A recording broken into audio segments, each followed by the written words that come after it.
지난번에는 이제 우리 개관했는데 오늘은 구약과 신약의 이런 내용을 개괄적으로 좀 살펴보겠습니다. 성경은 언약이다. 그래서 구약 뭐 신약 이렇게 나누는데 옛약속 이제 새약속 이 말이죠. 그래서 하나님과 인간 사이의 약속이다. 근데 이 약속은 서로 언약인데 뭐 땅을 살 때나 집 살 때 부동산처럼 서로 상해서 하는 게 아니고 하나님의 일방 선언입니다. 그러니까 우리 인간 측에서는 하나님의 말씀을 내가 믿음으로 받아들이고 그대로 수용하느냐 아니면은 내가 그것을 거부하느냐 이 선택밖에 없는 거죠. 내가 하나님 앞에 뭐 이렇게 해달라 말씀을 변경해달라 이렇게 할 수는 없고 하나님의 일방 선언을 우리 인간이 수용하느냐 안 하느냐 이겁니다. 하나님과 우리 사이의 약속이다. 근데 이제 십계명은 이제 돌에 새긴 이 성경들, 그러니까 십계명은 우리 두 돌판을 모세가 1445년에 BC 시내산에서 받은 최초의 이제 계명으로부터 시작되는데 구약은 그래서 신약은 요한계시록 대개 이제 1세기 말엽에 그러니까 요한이 한 90여 세를 살았으니까 그 이후에 그 전에 이제 기록했을 것이다. 그렇게 이제 보는데 그러니까 대략적으로 한 1550년 정도 기간 동안에 한 40여 명의 저자들이 기록한 것이다. 그런데 일맥상통하다 이거죠. 왜 원저자는 하나님이기 때문에 그렇고 사람의 손을 빌려 가지고 기록하게 하신 겁니다. 이제 대부분이 성경은 옛날에는 인쇄술이나 이 필기 이런 게 잘 발달이 안 됐으니까 이제 파피루스나 그러니까 이 갈대 같은 데서 채취한 것으로 종이를 만들어 갖고 요즘처럼 이게 좋은 종이가 아닙니다. 그러니까 이제 부실부실해지고 세월 지나면 낡아지는 거죠. 한지 같은 거 참 오래 가는데 그렇지는 못해. 그래서 이게 이제 파피루스나 아니면 양피지, 양의 가죽에다가 이제 이렇게 좀 납작하게 해가지고 에다 이제 한 거기 때문에 세월이 지나면 이게 곰팡이도 쓸고 좀이 먹고 낡아져요. 그래서 이거를 인쇄술이 없으니까 전부 이제 사람이 복사해가지고 이제 받아 쓰는 겁니다. 앞에서 부르면. 그거 하는 일이 서기관이에요, 서기관. 그래서 유대에서 서기관은 이제 아주 고급 학자들이고 아주 지식층이고 전문직이죠.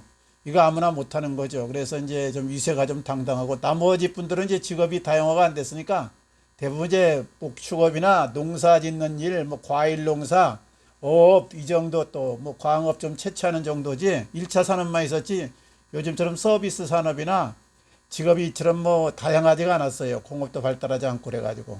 그래서 이제 이 서기관 정도 되면 이제 그 당시에 이제 상류층으로 이제 이렇게 분류가 됐죠. 근데 어쨌든 서기관들에 의해서 계속해서 쓰면서 이게 전해 내려온 겁니다. 그래서 원본은 없고 이제 대부분 사본인데 그것도 이제 번역본 사본으로 남아있어. 히브리어 이제 그것이 그대로 또 헬라어가 그대로 있는 것이라기보다는 이렇게 정권이 바뀌면서 그 문화가 달라지잖아요. 그래서 이제 헬라어가 이제 알렉산더가 통일해 가지고 옛날 헬라어를 썼으니까 신약 시대는 헬라어를 주로 썼고 옛날 구약은 이제 히브리어 그리고 그 지역이 중동 지역이니까 일부 아람어를 이제 섞어서 그렇게 만들어 놓은 겁니다. 그걸 계속해서 또 필사하고 또 필사하고 그래서 여러 번 이렇게 반복되면서 흩어져 있던 편지를 말하자면 이게 집대성 해놓은 거죠. 나중에 후대 사람들이. 그래서 성경이 대략 AD 397년에 와서 여기 칼타고 해에서 이제 신구약 66권을 정경으로 하나님의 말씀으로 우리가 삼자.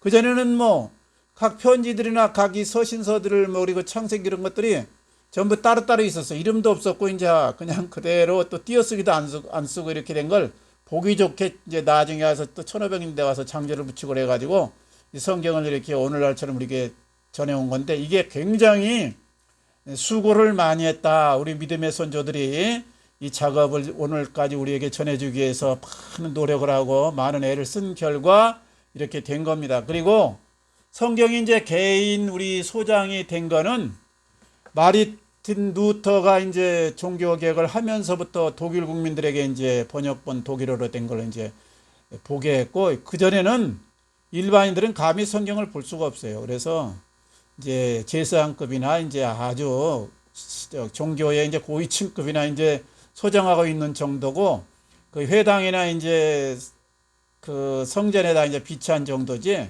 이렇게 그냥 쓸 수가 없습니다. 그리고 실제로 이제 우리나라에도 한 100여 년 전에 이제 성경이 이렇게 마가복음으로 해갖고 쭉 누가복음 이제 복음서가 번역되면 쪽복음으로 있다가 이제 합본으로 됐으니까 우리는 지금 육적으로 굉장히 풍성한 시대, 자유로운 시대에 살고 있고, 영적으로도 하나님 말씀을 통합해서 우리가 잘 이해할 수 있도록 해설사까지 붙어가지고 말이 나왔으니까 얼마나 좋은 시대에 삽니까? 옛날엔 그저 신부들이 그렇다면 그런가 보다, 저 사람이 저렇다 그러면 그런가 보다, 이게 하나님 말씀이다 그러면 그렇단가 보다.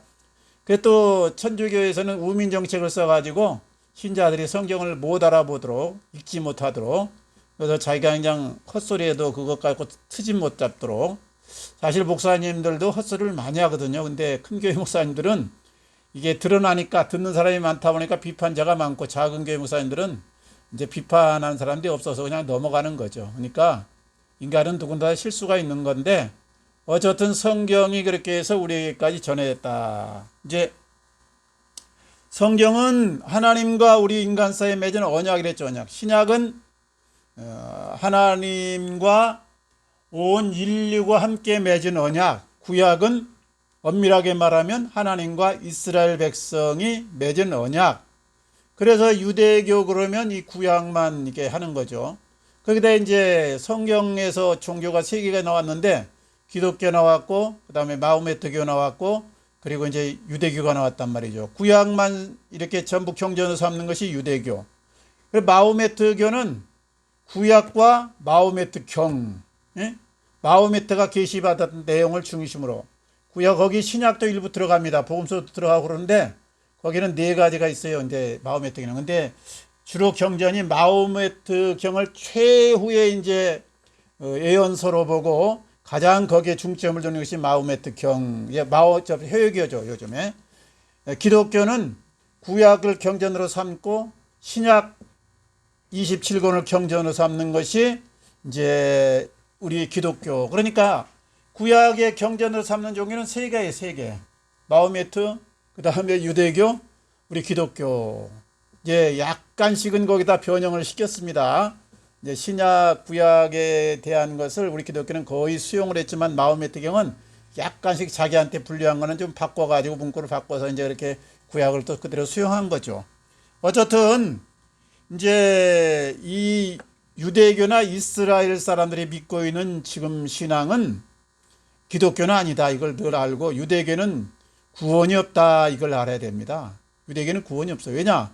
지금도 제사를 드리면서 그걸로 속죄함을 받고 그걸로 하나님의 백성으로서 복받는 것을 알고, 내세관이 또 없어요. 유대인들은 천국 지역에 대해서 말을 하지 않습니다. 그러니까 신앙이라는 건 내세관이 없으면 이게 참 신앙이라고 할 수 없는 거죠.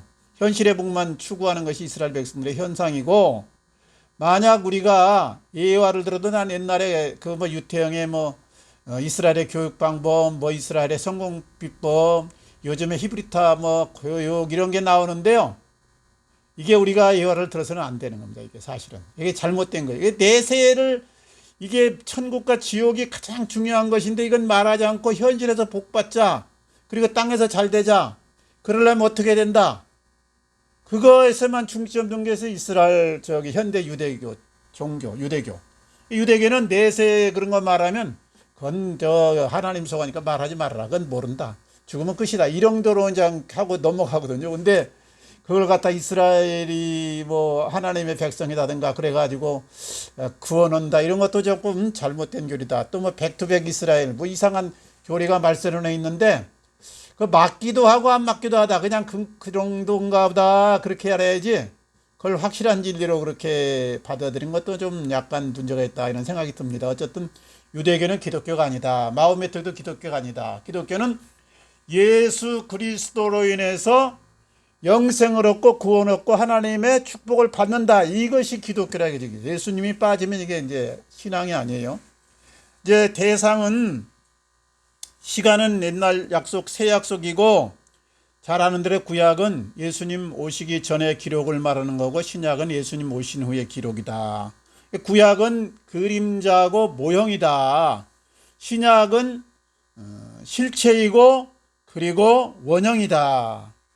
그래서 이 구약의 예언이 신약에 와서 실체된 것이 예수 그리스도입니다. 그러니까 구약의 아브라함 또 이렇게 제사 양이나 소를 가지고 제사 드린 거, 이것이 예수님이 없이는 예수 그리스도가 2000년 전에 십자가에서 돌아가신 이 사건이 없었으면 구약의 제사가 말짱헌일이다 이거죠. 말짱헌일. 예수님이 만약에 안 오셨으면, 그래서 십자가에서 대속의 피를 흘리지 않았으면 아브라함이 구원 얻을 수 없는 겁니다.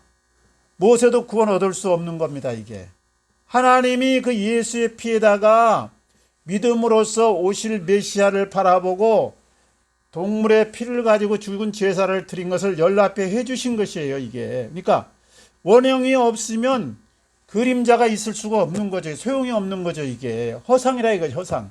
예수의 실체가 없었으면 아브라함을 비롯해서 노아를 비롯해서 모든 사람이 구원을 얻을 수 없는 겁니다. 이게 사도 바울이 확립해 놓은 기독교의 신학의 중심이 그게 믿음으로 오직 구원 얻는다.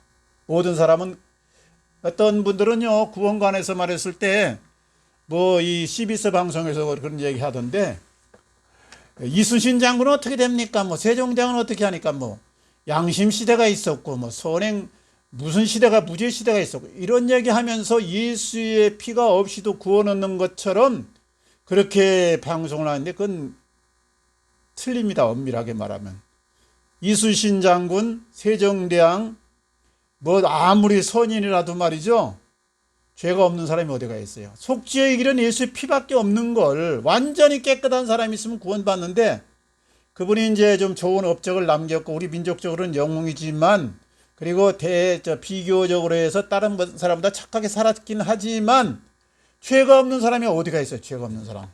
그러면 죄는 반드시 속죄함을 받아야 되는데 죄의 대가는 사망인데 속죄함 받는 길이 어디 있어요. 그것을 하지 않았는데 양심에 따라서 구원 얻었다. 말도 안 되는 교리입니다. 이건 말이에요. 신학의 이 교리로 보면 말도 안 되는 교리예요. 이건. 그러니까 그럼 뭐하러 복음을 전하고 우리가 사도 바울이 목숨 걸고 복음을 전했겠습니까? 사는 길이, 영생의 길이 예수 그리스도의 피밖에 없기 때문에 그런 거예요. 그래서 신약이 우리 기독교의 핵심이다 이거죠. 구약은 모형이고 그림자였다. 그 다음에 이제 하나님의 이 모습이 구약과 신약이 약간 나타나는 것이 틀린데, 하나님의 역사가 이제 하나님이 성부 하나님, 성자 하나님, 성령 하나님 이렇게 역사를 하지만 구약에는 주로 성부 하나님이 역사하는 장면이 많고, 신약 시대에는 예수님이 살아계실 때는 성부가 이제 역사하셨고, 그 다음에 예수님이 승천하시고 나서는 이제 성령 시대라 이렇게 이제 분류를 합니다. 그건 다 세 분이 다 역사를 하지만은 중점적으로 이렇게 나타나는 우리 인간에게 다가오는 부분이 그렇게 역사하셨다. 예수님 당시에 예수님이 직접 말씀하시고 가르치시고 인도하셨고, 오늘날은 성령님이 인도하신다 이걸 말합니다. 그러니까 오늘날 우리가 환상을 보았다거나 아니면 예수님을 만났다거나 하나님을 대면했다, 이거는 성령님이 필요한 부분을 보여주셨다 이렇게 좀 이해를 해야지, 직접 하나님을 대면했다든가 하나님의 보호자 갔다 왔다 그러나 지옥 천당 갔다 왔다, 전 지옥 천당 갔다 왔다는 건 믿지는 않습니다. 왜냐?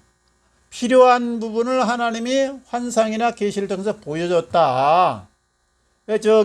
사도 요한이 밤모섬에서 환상 보듯이 그렇게 보여준 것이지, 직접 천당 지옥을 갔다, 이거는 신학적으로 맞지 않는 겁니다. 이게 좀 안 맞아. 그래서 그냥 그 천당 간 적도 그렇고 지옥 간 적도 들어보는데 너무나 상반된 게 너무 많아요. 이렇게 설명한 분 저렇게. 그러니까 하나님이 그 사람에게 필요한 부분을 좀 보여주셨다, 믿음의 확신을 주기 위해서 좀 확증시켜 줬다, 이 정도로 해야지, 그걸 고지고대로 사실대로 받아들여 버리면 이게 문제가 심각한 겁니다. 이게 어쨌든 성경이 기준이다. 환상이나 계시나 음성이라는 것은 그저 그때그때 하나님이 필요에 따라서 주시기도 하고 또 안 주시기도 한다. 이 정도로 우리가 이해하는 것이 좋습니다. 이제 구약은 행위 언약이고 신약은 은혜 언약이다. 그러니까 하나님의 속성은 여러 가지가 있어요. 이제 우리 하나님의 독특한 속성이 있고 우리하고 공유된 속성이 있는데, 공유된 속성은 뭐냐면 이제 사랑이라든가 뭐 자비라든가 진실이라든가 정의는 인간적인 그 인격에 있는 거고요. 하나님의 그 다음에 무한하심, 영원하심, 지혜의 충만하심, 무서무부세하심, 이런 건 인간이 할 수 없는 거잖아요. 이거는 하나님의 고유의 속성이다 이렇게 말해요. 그러니까 하나님과 우리는 공유적인 속성을 이제 통해서 나누죠. 하나님의 그 절대적인 무한한 하나님만의 고유 속성은 우리가 가질 수가 없는 거예요, 이게. 그래서 이제 우리 하나님의 인간적인 속성에 비추어서 공유되는 속성이 세 가지인데, 여러 가지 있는 중에서 세 가지예요. 크게 말하면 세 가지다. 크게 말하면 뭐 수없이 우리가 이야기할 수 있죠. 언어로 표현할 수 있는데, 거룩함이다. 그러니까 하나님의 가장 큰 특성은 공의와 사랑 이전의 거룩함입니다. 거룩함. 하나님은 거룩하다, 거룩하다, 거룩하다. 천사들이 그룹을 지어서 늘 하나님 이렇게 나타나는 장면에 보면 거룩하다, 거룩하다 그러지, 뭐 공의롭다, 사랑스럽다, 그건 나중에 가서 좀 첨가하는 얘기입니다. 그러니까 하나님의 속성은 거룩하다. 하나님이 우리 인간에게 가장 원하는 건 깨끗함입니다. 깨끗함. 죄가 있으시는 하나님과 이렇게 만날 수가 없고 천국에 입성할 수가 없는 거죠. 그래서 이제 하나님의 이 거룩성, 그 다음에 구약에서는 공의를 많이 하나님께서 말씀하셨고, 공의. 죄에 대해서는 이제 그대로 엄벌, 이제 죄 졌으면 이제 죽는 것, 그래서 이제 사망 이렇게 딱 하고, 신약에 하면 은혜적인 면, 사랑을 많이 얘기합니다. 그러니까 하나님의 큰 속성이 거룩성, 공의성, 그리고 사랑인데, 구약은 거룩함과 그리고 이 공의를 많이 강조하고, 신약은 하나님의 거룩성과 그리고 사랑을 많이 강조한다. 다 부분이 다 나타나지만 그렇다 이게요. 그 다음에 구약은 행위 언약이다. 행위 언약. 행위를 해야만 하나님과 계약이 형성되는 거예요. 내 율법을 지켜야만 내가 너를 지켜주겠다. 우상 숭배하지 말라. 안식일을 거룩히 지키라.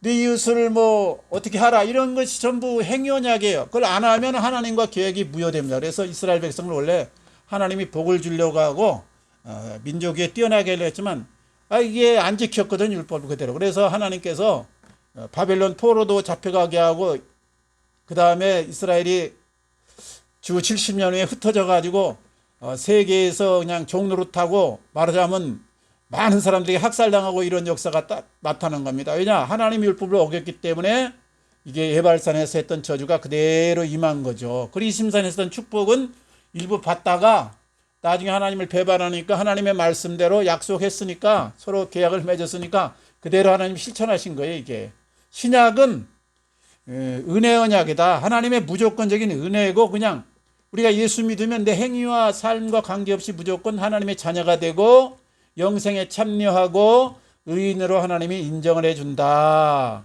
그래서 좀 행실이 불량했다고, 그 다음에 이제 사역하다가 좀 뭐 돈 떼어먹었다고, 여자 문제가 있다고 해서 지옥 갔다, 이런 말을 하는 것은 성경상에서 약간 오류가 있다. 그거는 하나님이 알아서 하실 일이지만은 우리가 보기에는 믿음으로 구원하는 거고, 어디까지나 선물로서 하나님이 거저주시는 값주신 은혜로 현재와 미래와 과거의 죄를 다 사해줬기 때문에 믿음이 있느냐 없느냐, 이것이 신약에서는 하나님이 예수 그리스도를 통해서 너의 죄를 용서했다, 그리고 너를 영원한 생명으로 하나님께서 들어오게 하셨다, 천국 백성 되게 하셨다, 이걸 믿느냐 안 믿느냐, 거저 주시는 은혜라 이거죠. 거저.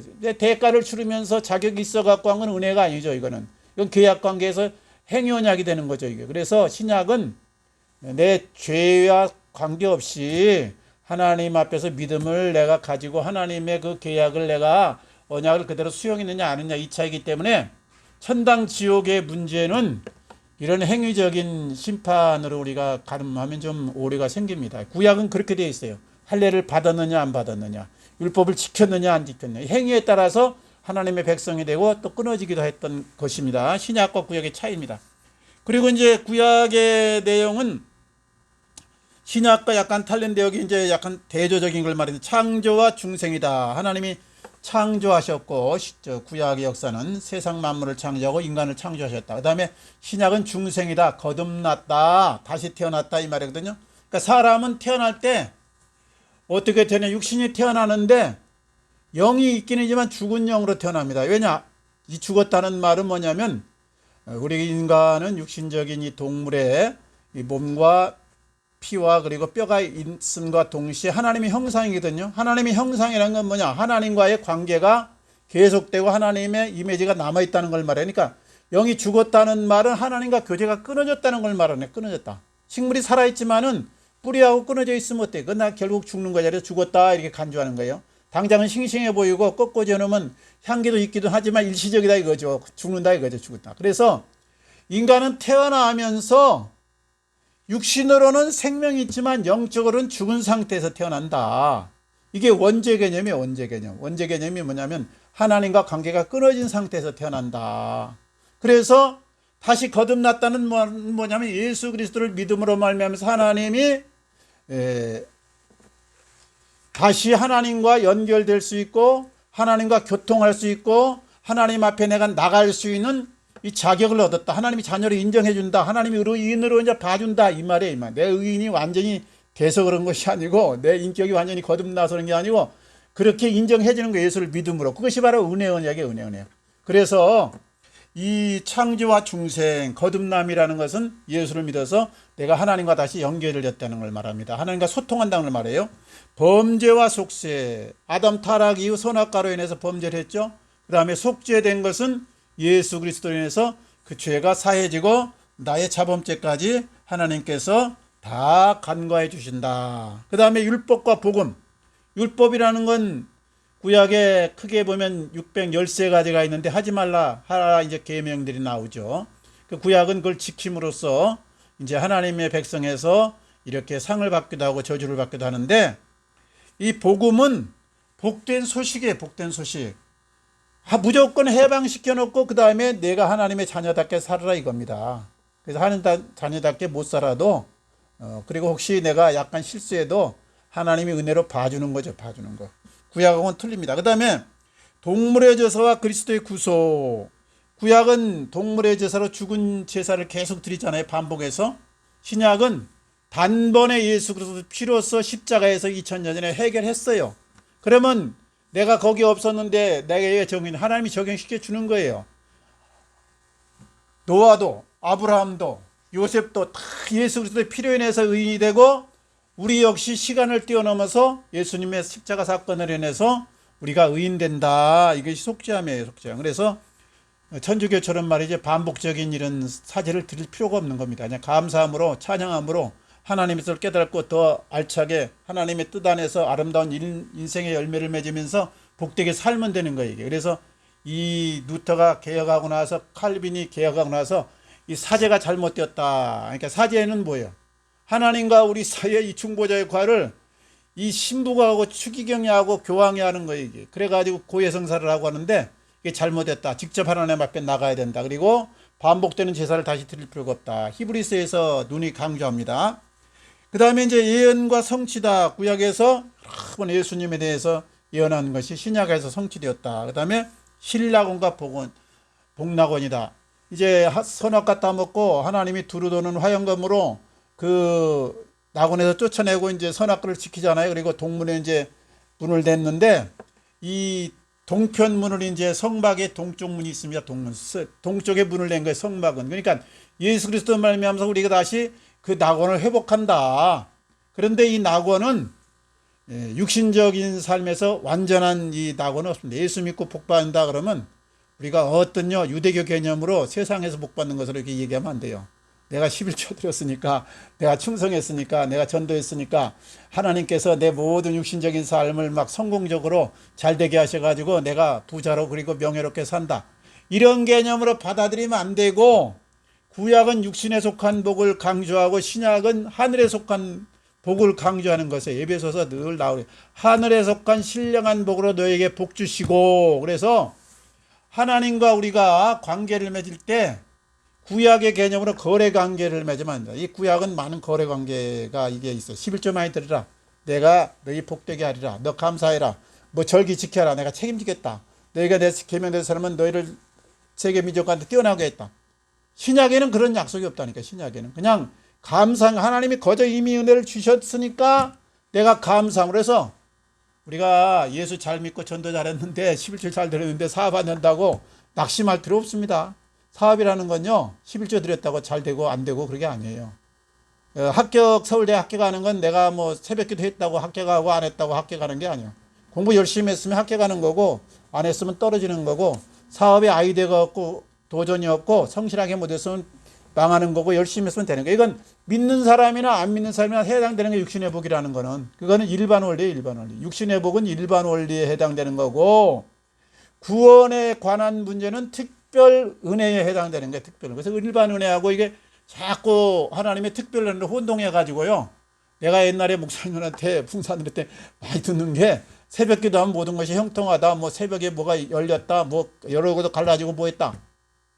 아 이거 11조 잘하면 물질에 축복받는다. 그런 것 말고 계속 했더니 그게 아니더라고. 그거는 하나님 앞에 감사로 그냥 드리고 하나님이 내 생명도 살려주고 영원한 나에게 하나님 자녀되는 특권을 주셨는데 그냥 감사함으로 하고 육신의 복은 받으면 좋고 안 받으면 말고 내가 성실히 행했으면 받는 거고 불성실하게 살았으면 안 받는 거고 영적인 신령한 복 받으면 이게 되는 거예요. 그래서 우리가 예수 믿는 가장 큰 목적은 첫째 천국 가기 위해서 그리고 하나님의 자녀 되기 위해서 그리고 하나님 앞에서 영원한 생명을 얻었기 때문에 예? 그 외의 것은 우리가 육신적인 복을 너무 추구해서 하면요 이게 하나님과 거래가 됩니다. 그래서 하나님이 이게 신약에 오면 그런 약속을 잘 안 하셨어요. 그 다음에 이제 마지막으로 결론 가면 신구약 성경은 사람의 영생과 행복을 위하여 하나님이 주신 최고의 말씀이고 그리고 선물이다. 예? 구약을 떠나서 신약을 이해하기가 어렵고 구약에서 이 모형과 육신적인 것을 통해서 신약의 영적이면서 그리고 영원한 것을 우리에게 이렇게 깨우쳐 준 겁니다. 그러니까 구약을 또 떠나 신약이 없는 구약은 아무 의미가 없다. 그러니까 유대교는 구원과 상관이 없어요. 그러니까 아무 의미가 없다 이거죠. 의미가 없어. 구약만 갖고 있으면 아무 의미가 없다. 하나님의 말씀은 성경을 읽고 그 다음에 듣고 실행하는 데까지 나가는데 실행하는 데까지 실천사항 읽고 은혜 받고 그것을 땡 종치면 그거는 기초만 닦고 집을 안 지는 것과 똑같죠. 그러니까 성경 말씀을 읽고 듣고 지키는 자들이 복되도다 그랬잖아요. 우리가 이 영적인 복, 신령한 복을 받으면 나머지 것은 좀 받아도 좋고 안 받아도 좋고 그 다음에 우리는 늘 그리스도인으로서 이 세상에서 복음 전파의 사명이 있고 하나님 나라를 확장하는 사명이 있고 소금과 빛으로 세상 사람들에게 본을 보이면서 세상에 살맛을 내는 사람이 돼야 되기 때문에 두 가지를 잘해야 돼. 다 두 가지를 균형을 잘 맞춰야 돼. 육신적인 일에 열심히 우리가 살아가지고 삶에 충실한 이런 외적인 모습도 보이고 그래야 이 세상 사람들이 감동을 먹거든요. 그 다음에 또 하나는 영적인 신령한 복을 추구함으로 세상 가치관을 뛰어넘는 그런 삶의 태도를 가져야 된다. 우리 한 주간도 승리하시고 올 한 해에도 남은 기간 좋은 열매 맺기 바랍니다. 같이 기도하겠습니다.